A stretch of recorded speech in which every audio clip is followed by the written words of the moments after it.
Ces mystères ont déconcerté les experts, la police et les proches tout au long de l'année 2025. Des mois, voire plus d'une année, se sont écoulés depuis qu'ils ont commencé et les réponses restent toujours inconnues. Numéro 10. Au début de l'année 2025, des archéologues ont commencé des travaux de fouilles sur une ancienne pyramide découverte dans le désert de Judée. À mesure que de nouveaux artefacts étaient découverts, de nouvelles théories sur l'origine de la structure apparaissaient, mais son histoire reste mystérieuse.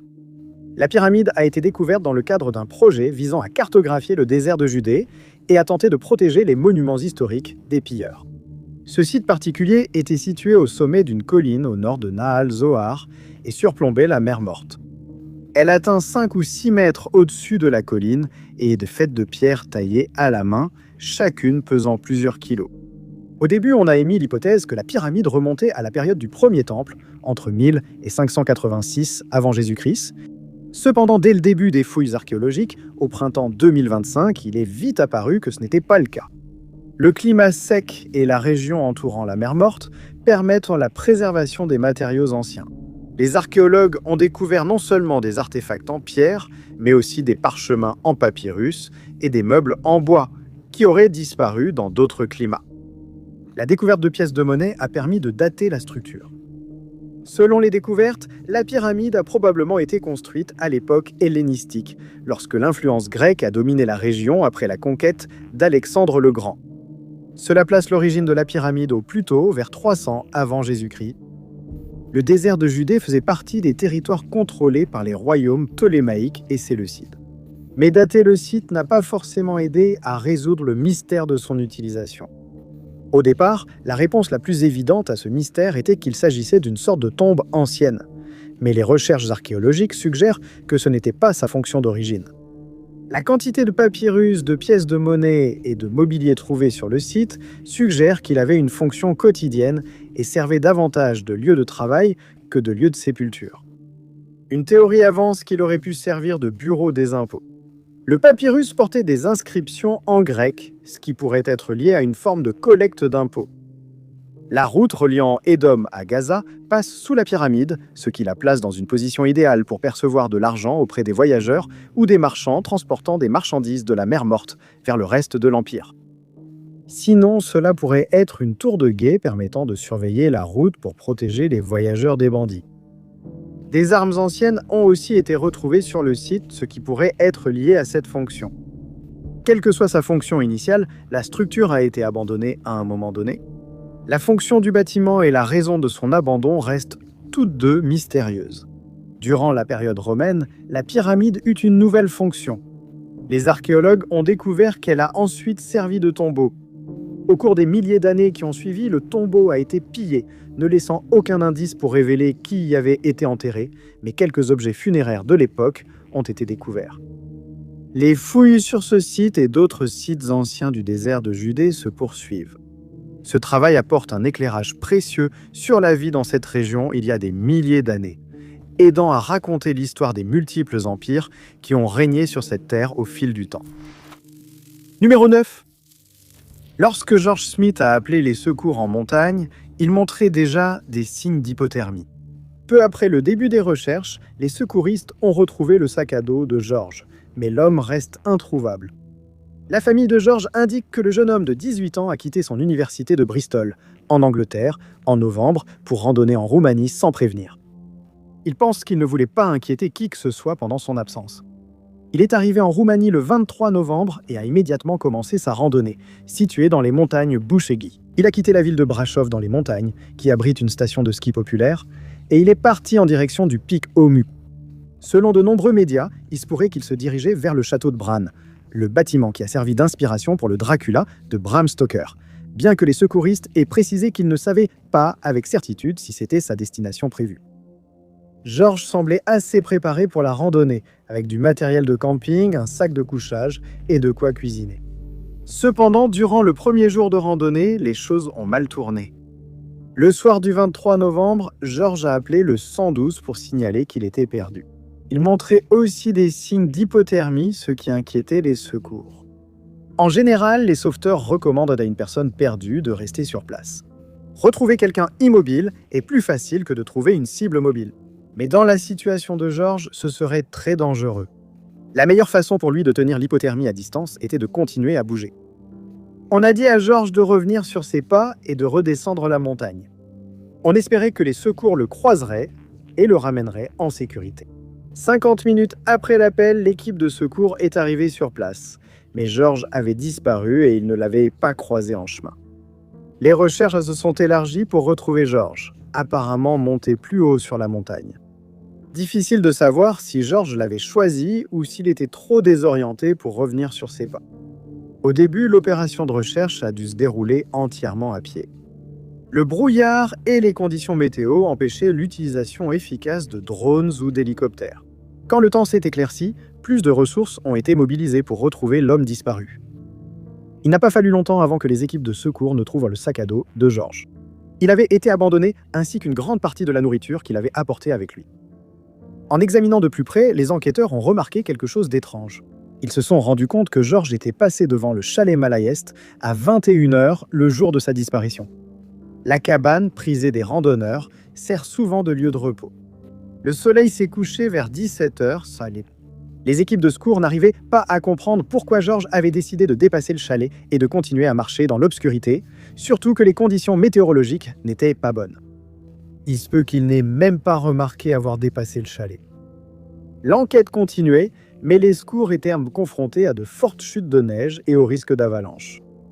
Dans les vidéos de la recherche, les équipes de secours laissaient des traces de pas dans la neige qui disparaissaient en 10 minutes. Les conditions rendaient presque impossible de retrouver qui que ce soit, même s'ils n'étaient pas sur le sentier. Avec l'arrivée du printemps dans les montagnes Boucheki, de meilleures conditions météo pourraient enfin permettre de retrouver George. Toute personne ayant des informations doit contacter le Salvamont Brasov ou la police la plus proche. Numéro 8. Au début de 2025, la Russie a lancé 3 satellites mystérieux en orbite. Depuis lors, la communauté de suivi spatial observe attentivement leurs activités, mais leur véritable objectif reste un mystère. Le 5 février 2025, le cosmodrome de Plestek, dans le nord-ouest de la Russie, s'est préparé au lancement du véhicule Soyouz 21 Fake. À bord se trouvaient 3 satellites nommés Komos 2581, 2582 et 2583. Le lancement s'est déroulé sans problème et les 3 satellites placés en orbite quasi polaire. Il est difficile pour une nation de lancer un objet en orbite sans que le monde le remarque, et le lancement de février 2025 n'a pas fait exception. Cela a attiré l'attention de la Force spatiale des États-Unis et d'autres nations. De l'extérieur, ce lancement ne paraissait pas inhabituel. Plesetsk est un site de lancement fréquent pour les activités spatiales russes, et rien dans les noms des satellites n'a suscité d'inquiétude. Ce qui inquiétait le plus lors de ce lancement, c'était le manque d'informations partagées par les autorités russes avec le reste du monde. Il n'est pas trop inhabituel que la Russie, les États-Unis et d'autres pays gardent le but de leurs satellites secrets. Mais cela n'empêche pas les autres de s'inquiéter des capacités militaires potentielles de ces engins. Ces dernières années, la Russie a lancé de nombreux satellites de ce type, ce qui a provoqué de l'anxiété chez les adversaires du pays sur Terre. Des passionnés civils et des militaires ont commencé à surveiller les 3 satellites.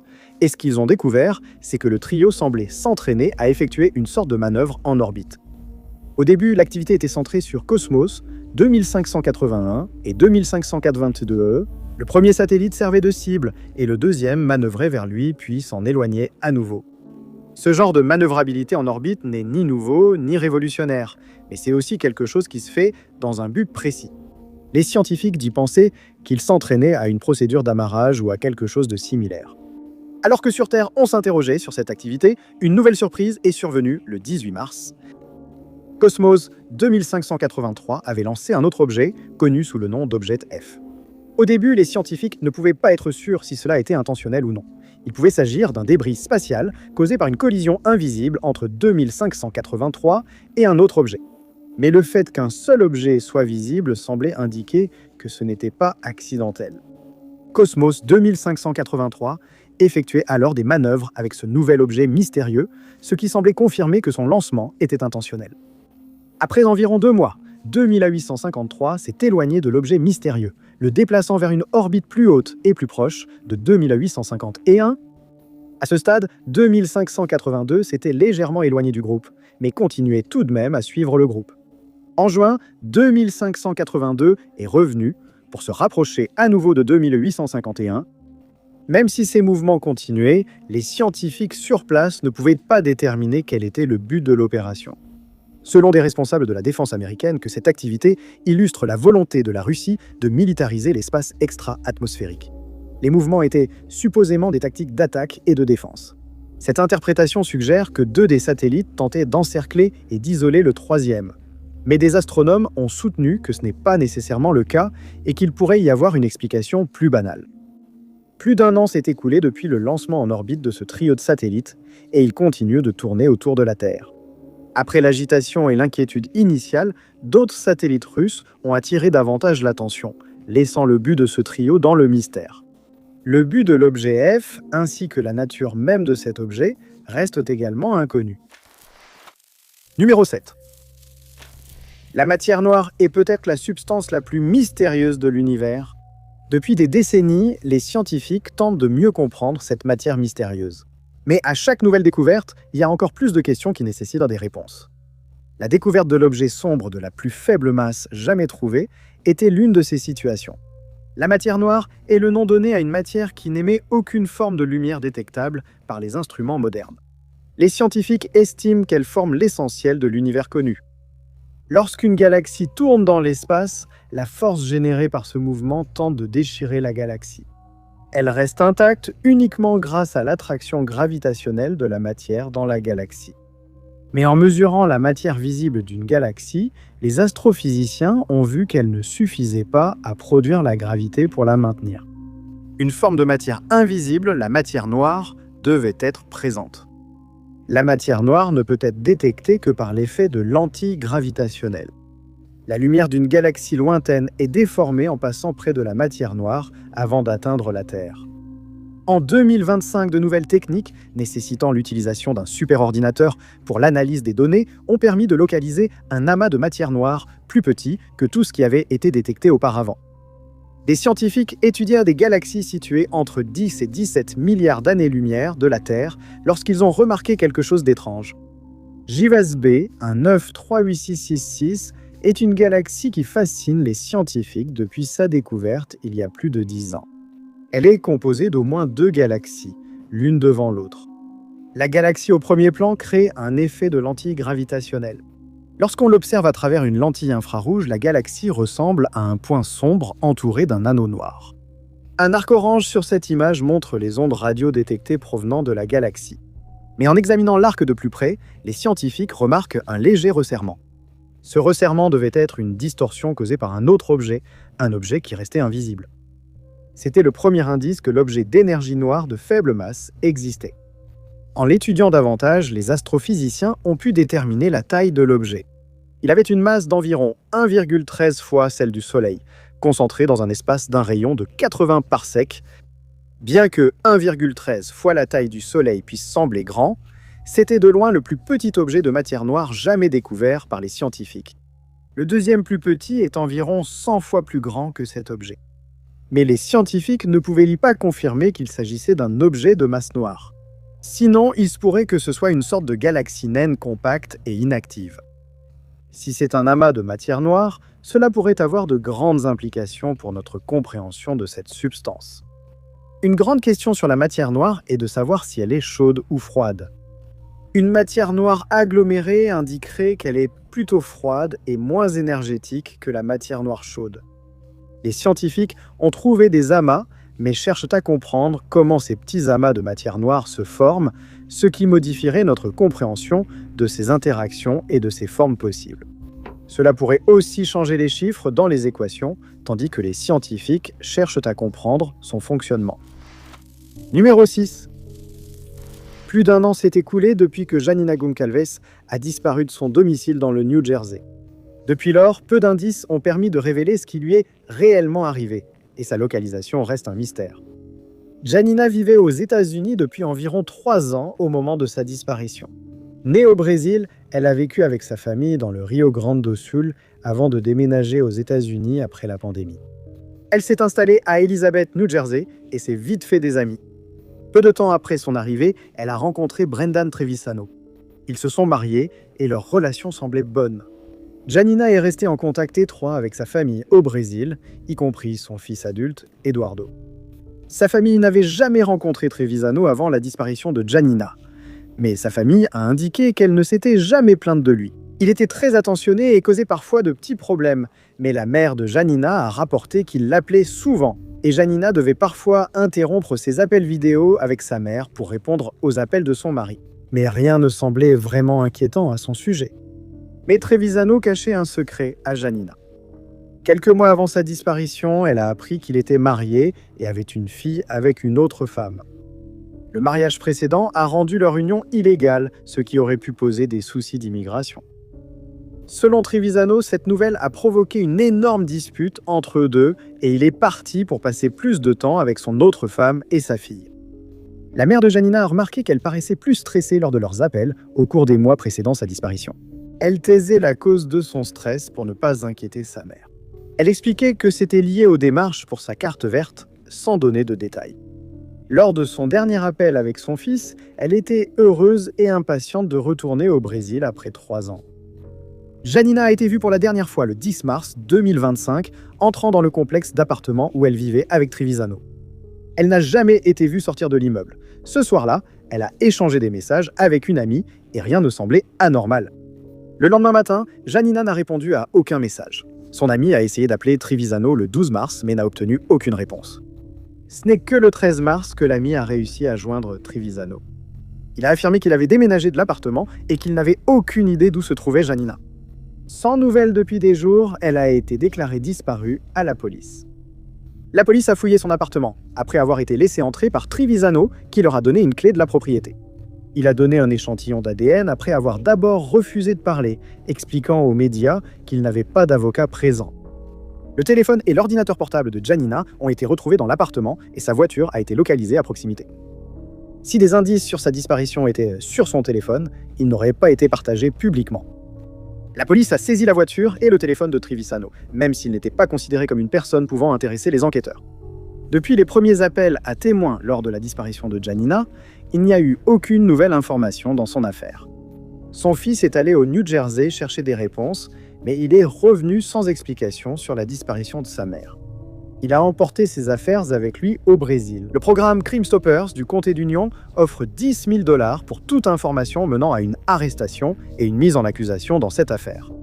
Toute personne ayant des informations est priée de contacter le détective Scott Chertoff du bureau du procureur du comté d'Union au 808-358-9162 ou la police d'Elizabeth, détective Victor Arena au 384-0303. Numéro 5. Les scientifiques n'ont détecté le premier transitoire de longue période que récemment. Depuis lors, une douzaine de ces objets mystérieux ont été découverts. Mais en 2025, les astronomes en ont localisé un LPT, qui ne ressemblait à rien de ce qu'ils avaient trouvé auparavant. Les transitoires de longue période, ou LPT, sont des objets cosmiques mystérieux qui émettent des impulsions d'ondes radio à intervalles réguliers. Avant 2022, les astronomes n'avaient détecté que des transitoires radio en rotation avec des périodes de seulement quelques millisecondes. Lorsqu'ils ont trouvé des objets aux périodes de quelques secondes à plusieurs heures, il est vite apparu qu'ils étaient différents. Ce que sont exactement ces LPT reste un mystère. Certaines théories évoquent des magnétars à longue période ou des systèmes binaires. Mais chaque suggestion repose sur une modification de notre compréhension actuelle de ces objets. Cela ne signifie pas forcément que l'explication est incorrecte, mais plutôt que notre compréhension des objets les plus inhabituels de l'univers évolue constamment. Mais en 2025, un autre objet a été découvert, ce qui a remis en question le peu que nous savions déjà sur les LPT. Le radiotélescope australien Square Kilometre Array Pathfinder observait le ciel nocturne quand il a capté des impulsions radio d'un objet lointain dans la Voie lactée. Le nouveau LPT était situé à environ 15 000 années-lumière de la Terre. Pendant 2 minutes, il a émis des impulsions radio que l'ASCAP a pu détecter. Puis il s'est tu. Le cycle se répétait toutes les 44,2 minutes, ce qui le plaçait clairement dans la catégorie des transitoires à longue période. Il a été surnommé ASCAP-J 1832091. Au début, cet objet ne semblait pas présenter de caractéristiques plus inhabituelles que les autres LPT qui avaient été détectés. Mais en même temps, l'ASCAP examinait l'objet tout comme l'observatoire Chandra au rayon X. L'observatoire Chandra a tenté d'observer un vestige de supernova proche de l'objet mystérieux dans le ciel nocturne. En le faisant, il a détecté des rayons X provenant de l'ASCAP J 1832. Les impulsions de rayons X coïncidaient avec celles des ondes radio. Les astronomes ont examiné les données et ont déterminé que les deux signaux provenaient du même objet, et que l'ASCAP J 1832 n'était pas lié aux vestiges de supernova que Chandra tentait d'observer. Les rayons X nécessitent en fait plus d'énergie pour être émis que les ondes radio, ce qui réduit les causes possibles de ce LPT particulier. Malheureusement, il reste de nombreuses possibilités. La théorie la plus probable est celle d'une étoile en fin de vie, mais cela laisse encore plusieurs options aux astronomes. Une théorie avance qu'il s'agit d'un magnétar, une étoile à neutrons au champ magnétique très puissant formée lors de l'effondrement d'étoiles très massives. Certains scientifiques pensent qu'il s'agirait d'une naine blanche. Mais la naine blanche, à elle seule, n'expliquerait pas toutes les caractéristiques de ASCAP, J1832, et il se pourrait qu'elle fasse partie d'un système binaire avec une autre étoile, ce qui aiderait à produire tout ce que les scientifiques ont observé. Le fait que les scientifiques aient pu capter les ondes radio et les rayons X provenant d'ASCAP, J1832, est dû au hasard. C'est uniquement parce que l'objet est apparu dans la même partie du ciel nocturne que celle que l'observatoire Chandra observait que les rayons X ont été détectés. Actuellement, les scientifiques ne savent pas si ASCAP J1832 est vraiment unique ou si d'autres LPT déjà détectés émettent également des rayons X qui n'ont tout simplement pas encore été détectés. Numéro 4. Pendant des décennies, les scientifiques ont utilisé les tremblements de terre pour observer sous la surface de la Terre et examiner la structure de ce qui se trouve en dessous. Cela a permis d'obtenir un bon modèle de la structure interne de notre planète, même s'il reste encore à découvrir sur le monde. Une récente étude utilisant d'autres techniques a découvert un mystère sous la croûte terrestre inexpliquée.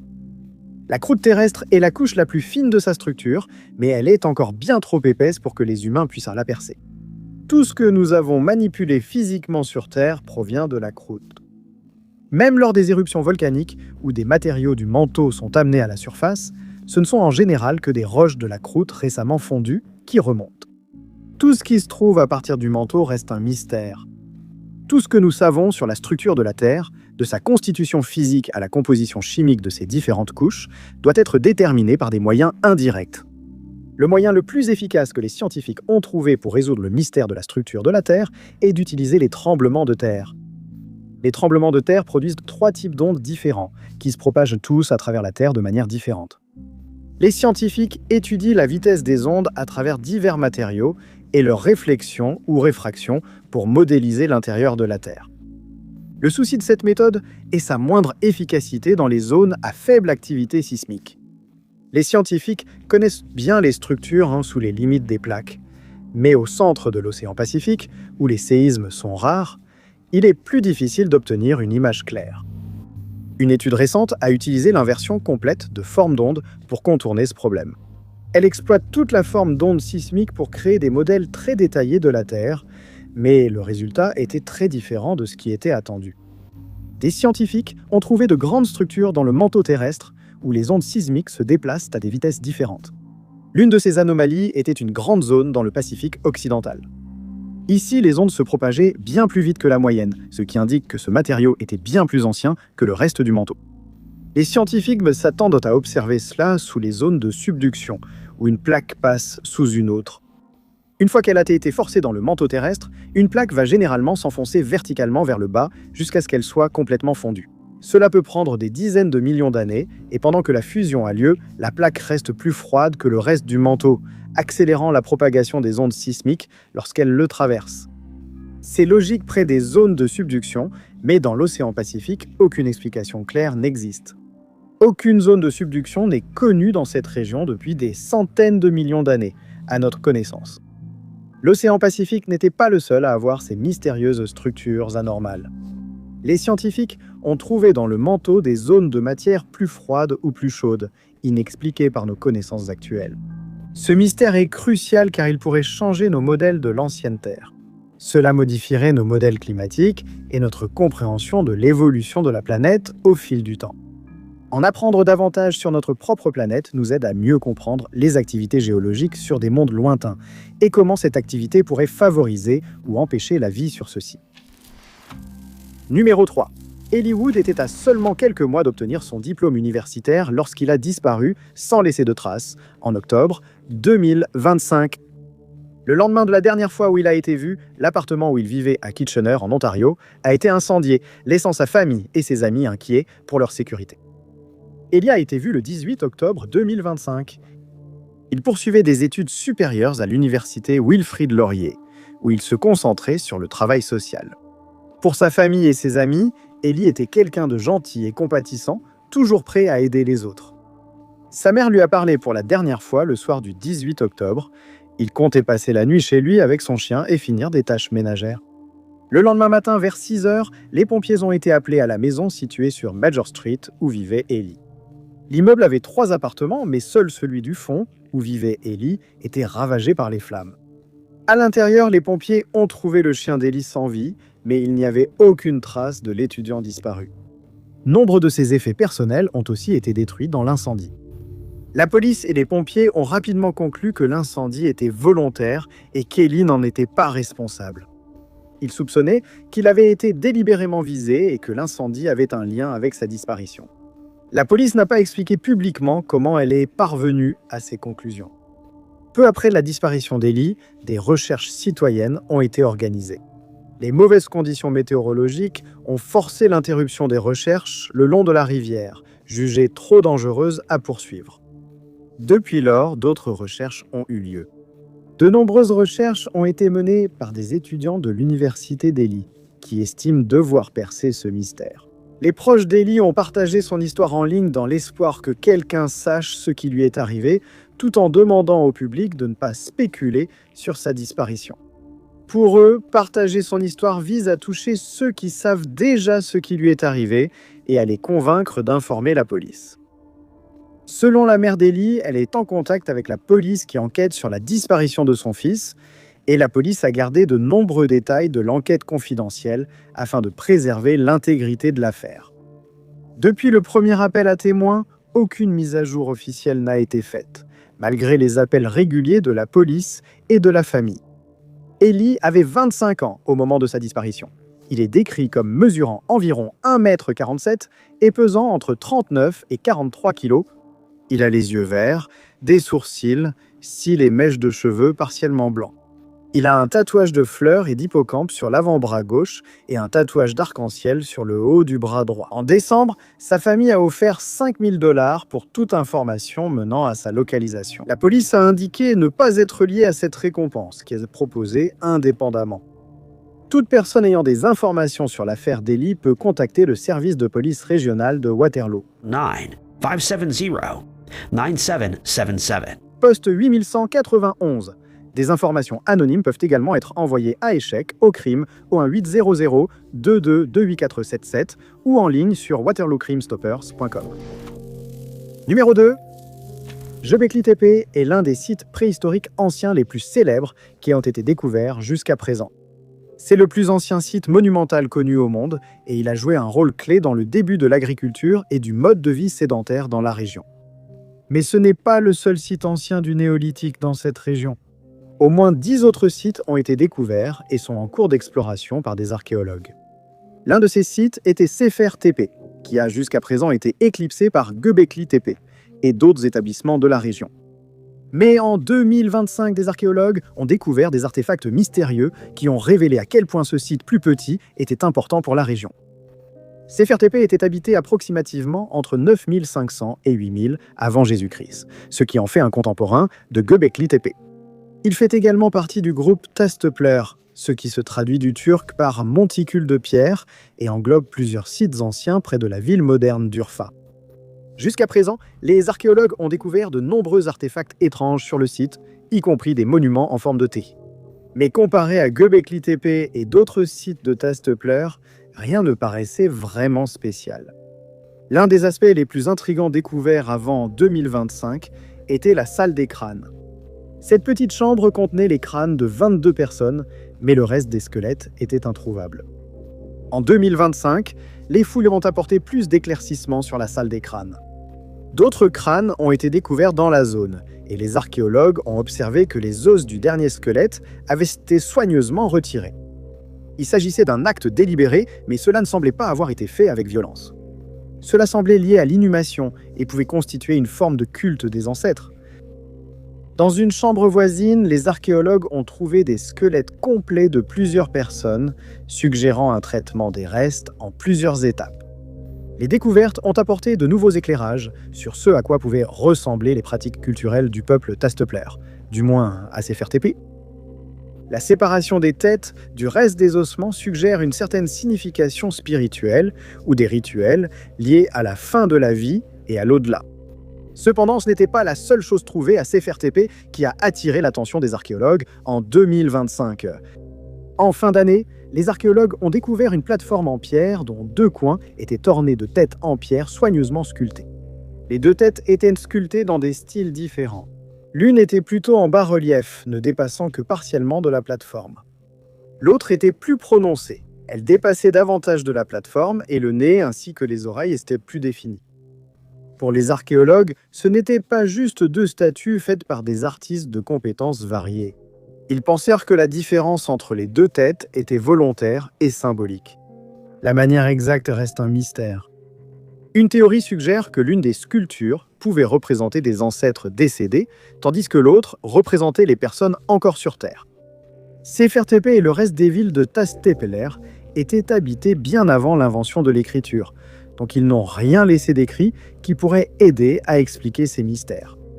D'autres objets trouvés à Sefertépé sont des perles. Les archéologues ont trouvé plus de perles que tout autre type d'objet sur le site. L'une d'elles était une perle en basalte, décorée de 2 visages soigneusement sculptés. Avec la plateforme en pierre, ces éléments montraient que Sefertépé possédait une culture distincte et profonde. Il n'avait peut-être pas autant de grands monuments que d'autres sites de la région, mais les mystères découverts en 2025 suggéraient que le site avait encore beaucoup à révéler sur le passé ancien. Numéro 1. La famille de Nipingo a compris qu'il se passait quelque chose après avoir reçu un message étrange le jour de son anniversaire. Près d'1 an plus tard, ce qui s'est produit reste mystérieux. Nipingo vivait à Rancho Cucamonga, en Californie, avec sa femme. Il avait déménagé aux États-Unis des décennies plus tôt pour offrir une vie meilleure à ses enfants. Aux États-Unis, il avait connu le succès dans les affaires et était semi-retraité au moment de sa disparition. Son fils Wen Ho était toujours proche de son père, mais il vivait à Las Vegas avec ses propres enfants, ce qui rendait les visites régulières difficiles. Il restait en contact grâce à une discussion familiale par message, des appels et quelques visites occasionnelles.